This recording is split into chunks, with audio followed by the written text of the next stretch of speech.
Se Ebu Hurajra radiallahu anhu e ka cituar Muhamedit alayhis salam të ketë thënë, fëmijës prindit në xhenet do t'i rritet grada, e ai do të pyet, o Zoti im, prej nga kjo?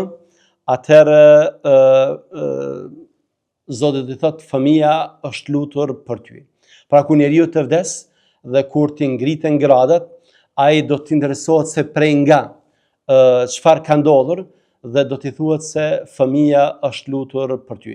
Pra lutja jon për prindin e vdekur, për prindin musliman të vdekur, ndikon që atij edhe t'i falen mëkatet, por Allahu te bareke ve taala edhe ta ngrit. Po kështu ka përmendur hadithin cilin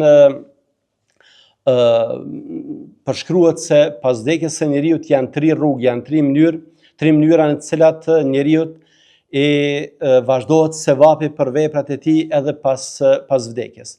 Rasti i parë është kur jepet lëmosh, rasti i dytë është kur shpërndahet dituria, dhe rasti i tretë kur fëmia i mirë lutet për të.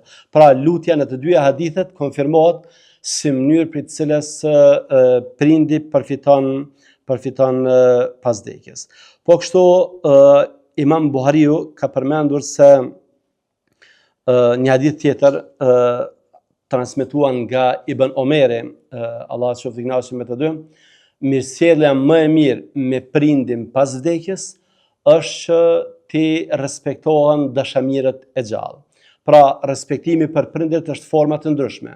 Dhe një prej atyre formave që mund të ketë një shpërblim teje të madh, mund të ketë një ndikim tek prindi i vdekur, është kur fëmia i respekton dashamirët e gjallë të babait.